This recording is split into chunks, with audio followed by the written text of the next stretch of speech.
And many people would say, well, it's not the chef's job to take care of the cash register or the cash.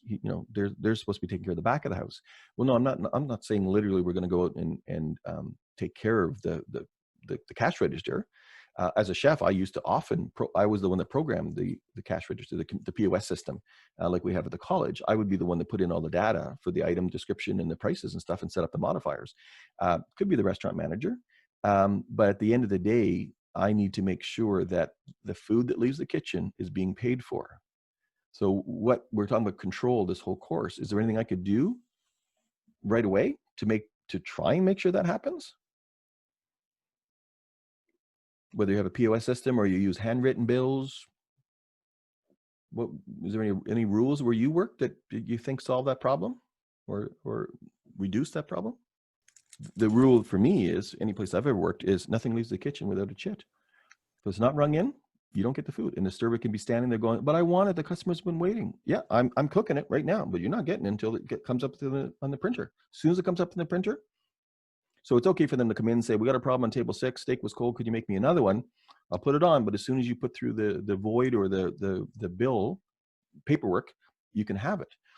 Because otherwise, how, as the chef, at the end of the day, are you sure that the food that left the kitchen was paid for? That's what the point of sale system is for, is to track that the revenue came in. And if you want to do spot checks, you would look at the line set up and you'd say, at the beginning of service, have your sous chef or yourself count the steaks, and there was 15 steaks when we started service. At the end of the night, there was only 2 left. You sold 13. Well, I'd look at the next morning. I would just spot check a couple items that I've already known, I already counted. I know how many are missing, 13. I would just look down. Is there money for 13? Yes or no? Yes. Good. There's only money for 11? Where'd the other 2 go? So again, it's not very complicated, the process. You just got to do spot checks. You got to make sure you have some controls in place. The number one is that no food leaves the kitchen without a chit. I don't care what it is. I don't care how long the customer's been waiting. Nobody's getting food until it's rung in. And once it's rung in, it's all good. And I don't care if you promoted. I don't care what you did. I just need proof as a cook. So when the chef comes over and starts freaking on me for giving food away, it's like, no, chef, I have the chits right here. And the count of how much food went out is going to equal the count at the end of the night when the POS system gives a report or somebody tallies up the items.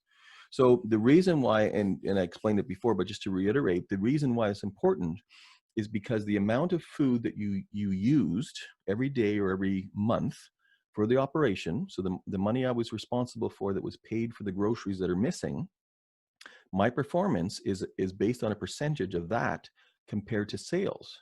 So if the sales are not reported properly, my food cost is going to be higher. It's not going to be in a good way, and it's going to look bad on me. And I'm going to get blamed that I'm not managing the kitchen properly, that there's too much waste, that my cooks are over portioning, that blah, blah, blah. It's like, no, I did everything perfect. We're missing money from the cash register. It wasn't rung in properly. That's the problem. And if you add that money back in, my food cost is perfect. But nobody's going to do that for you. You have to do it yourself. Nobody's going to watch your back. So you better be making sure that you have a process in place to make sure things are being recorded properly. And the first one, obviously, as I said, is making sure there's a chit for everything. At least that's good. Now, are they charging the right price? That's one thing. Are they voiding it after? And the void system is not in your favor, like it's not accounting for it. Are there deals being made with people trading food for other things? So you need to be aware of that. So again, you can work as hard as you want behind the scenes, but if the money's not coming in, you're going to have a huge problem.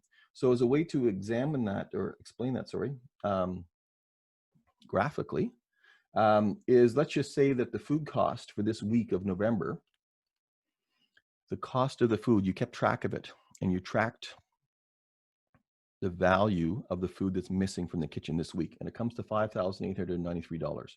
The food sales in the cash register, based on the selling prices and how many customers there were at $19,822. If you divide this by this, you get 29% food cost. Let's just say in this example, my food cost goal, my performance was to beat 30%. I'm doing good. But then the report comes in and your food cost is 30.6%, and your boss is a little upset with you. You didn't beat your 30%. You're not getting your bonus, and you better fix this. And you're going, I don't understand. It should be, it should be under 30. This happened, and this example I'm using happened to me a year and a half ago at a real location. So I saw it happening, and what happened was I was brought in as a consultant, and I just stood around, walked around, watching people, clipboard, took some pictures. And 2 days later, I was going into a meeting with the owner, and he said, "What did you do? What did you do?" I said, "I didn't do anything. I told you I'm here for a couple of days just to make notes, see who's doing what, get a feel for people, interview for your staff, get a sense." He goes, "No, you did something. You changed something." I said, "No, I didn't change anything. I didn't give anybody instructions." He said, "Something's happened." I said, "Like what?" He goes, "Well, 80% of our customers drink coffee." And I said, "Okay." He says, "Well, as of 2 days ago, only 40% of our customers drank coffee, like as far as on the cash register." And I said, "No, 80% of your customers always drank coffee." He goes, "No, they didn't." I said, "No, only 40% were charged. They always drank coffee, but the servers were not charging the customers for coffee, or half of them, because they thought I was watching them."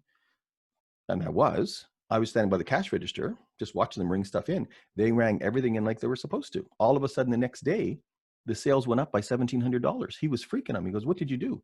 I didn't do anything. The servers are all ringing all the food in now because I'm standing. They think I'm watching them. They're still serving the same number of customers. They're still doing the same food. There's nothing changed. The only thing that's changed is I'm watching them. So therefore, they gave a customer a bill with every item on it.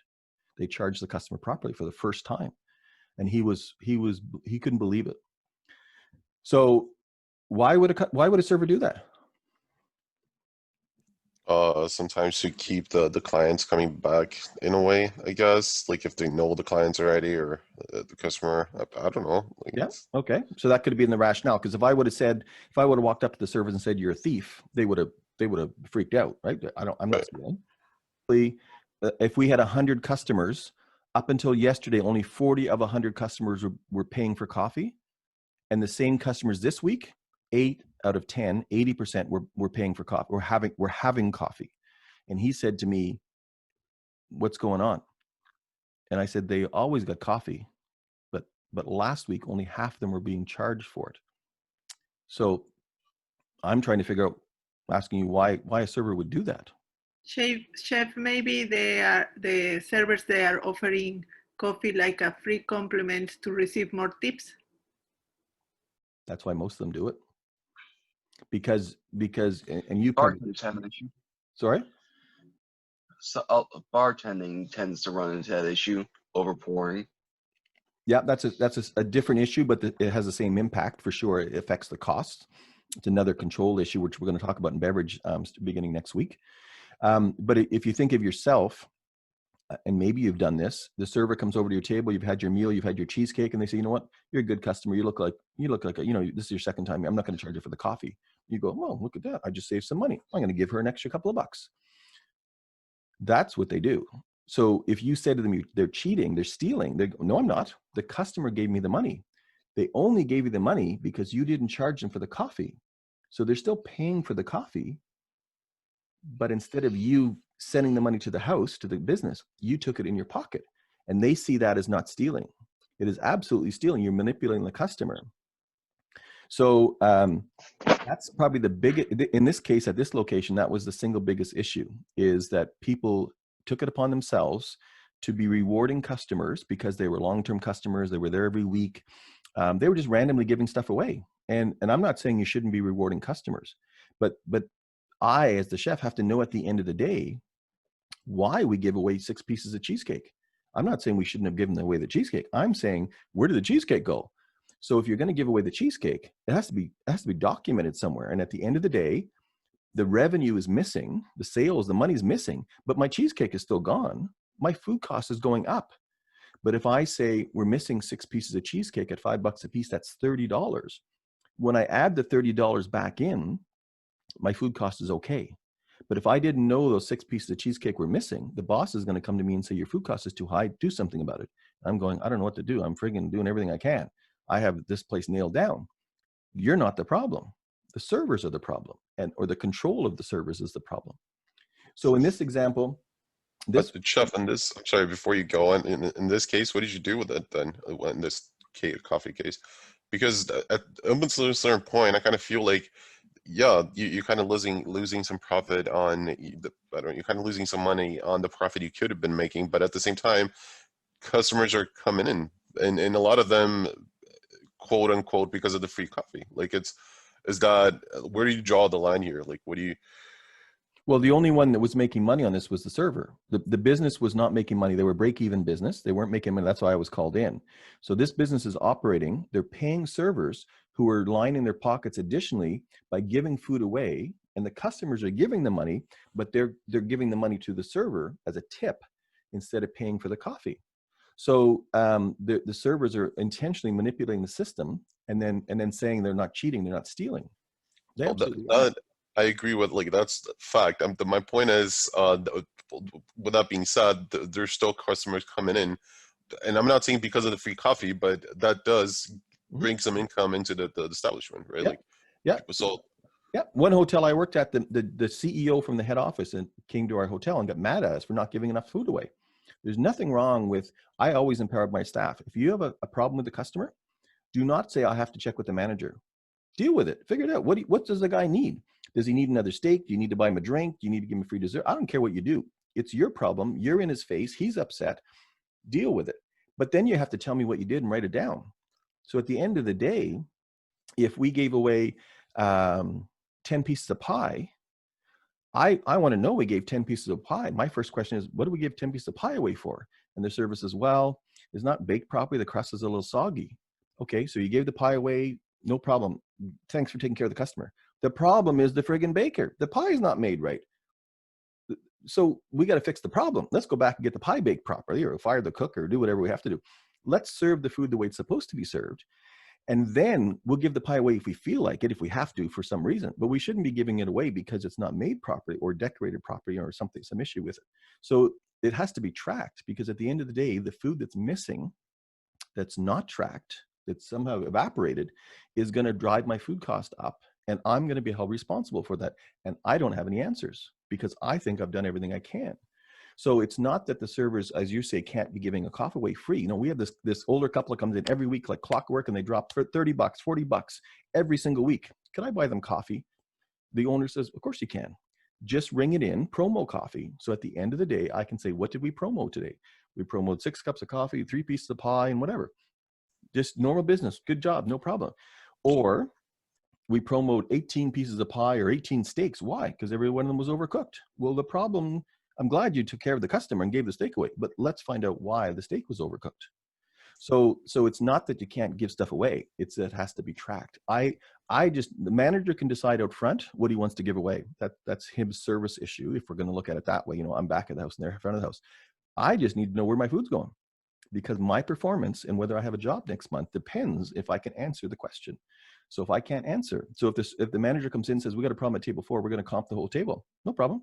Just put it on an account, make sure it's recorded. I'm sorry, let's figure out what the problem was. Nothing to do with the kitchen. Food was fine. You know, something happened, whatever. They had a leak in their hotel room last night, and they woke up and they're really upset. So I'm buying them dinner. And great, good for you. That's a good thing that the manager did. I just need it recorded that you just gave away $200 worth of dinner. I'm glad you did it. No problem. But it has to be recorded somewhere. Otherwise, at the end of the month, it's like, where'd all these steaks go? And there's no record of anything. So that makes sense. Thank you.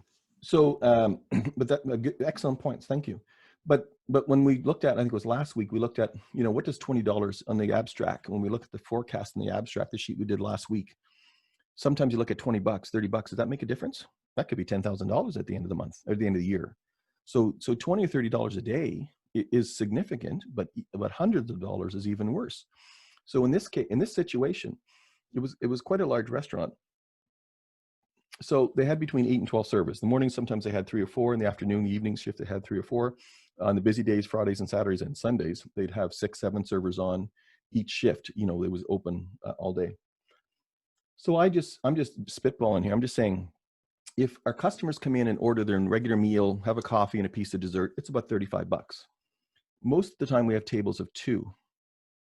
So 2 times 35 is $70. If only 8 of our servers every day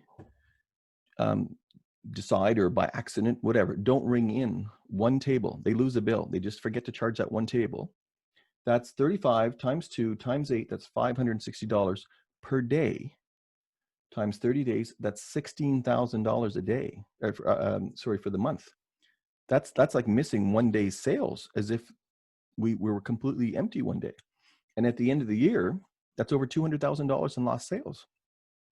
So if my food cost is based upon like this, you know, my cost of goods, what the groceries I used was 5,800. The revenue that was supposed to come in is almost 20,000. My food cost is good. But if my food cost is the same, but I didn't get all the money, then my food cost goes up and I look like an idiot. And I didn't do anything wrong, simply because somebody didn't ring it in. And I'm not saying they should not have comped these people their meals. I just need it rung in. So at the end of the day, I can run a report and says, this is how much food we gave away. It's up to the manager there to decide whether it was appropriate or not. You know, if it's why they gave it away. So this as a control issue in the kitchen, the chef has to be making sure that this is happening. Otherwise, your days are numbered, and it will happen. I guarantee you. So part of our job, again, layering our job, is also controlling the revenue or confirming that the revenue is there. So why would an employee do this? So this is a little extreme, maybe, that 8 servers every day comp a table. You know, it could be a mixture. Maybe one comp 2 tables, 2 or 3 of them just comp some desserts and coffee. You know, it's a mixture, but it's $400 or $500 a day in missing sales. This is a pretty big restaurant.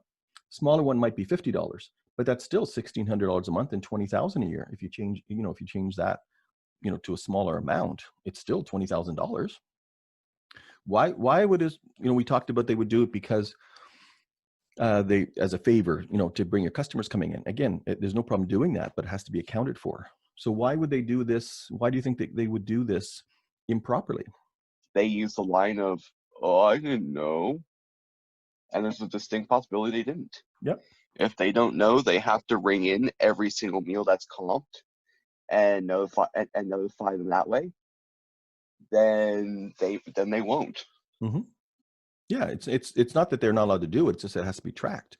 It could be a mistake, right? They just forgot to charge the customer for the extra topping, or it's an actual mistake. I was so busy, I ran off my feet and I forgot to order the dessert, put the dessert on, but they got it. Well, if you had to rung it in and the kitchen made it, it's going to be on their bill. It's when they're in a hurry and they're run off their feet and they just go in the kitchen and say, just give me dessert quick. My customers are upset.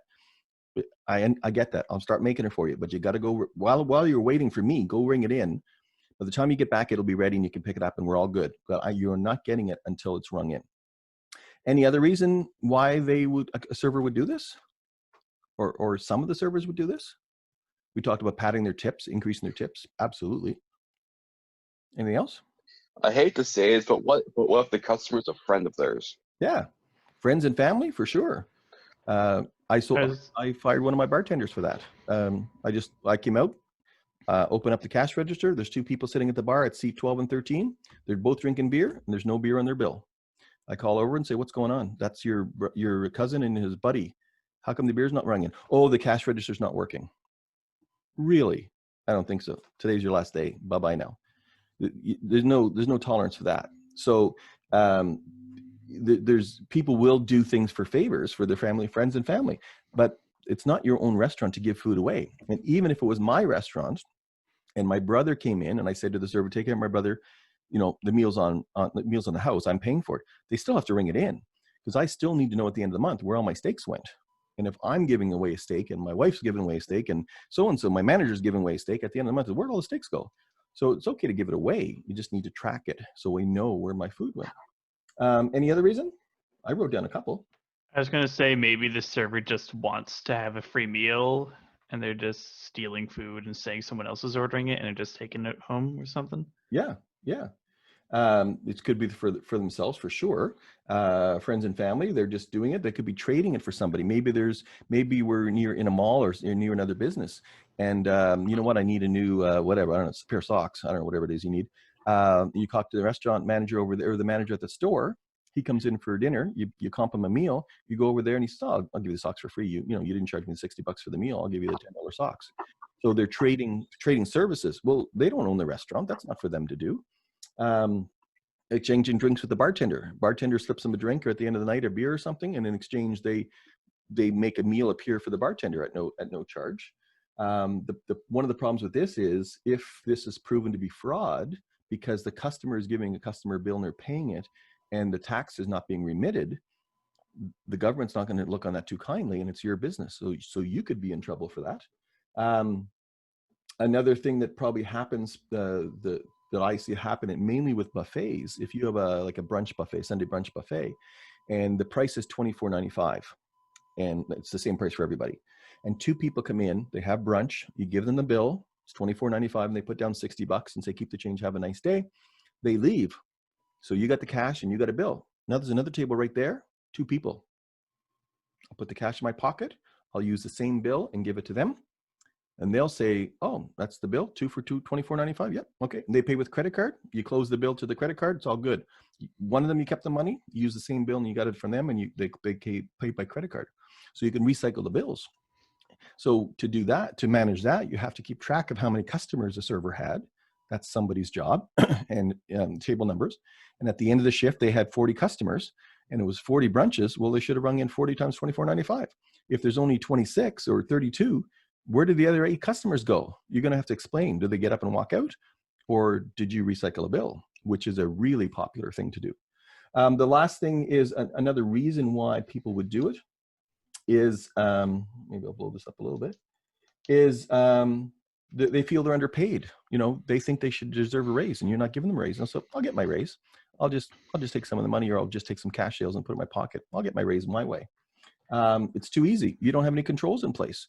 They forget one day to bring the dessert in or something, and they go, oh, that was easy. My tips are really high today. Wow, I made a lot of my money in tips. And they go, how did that happen?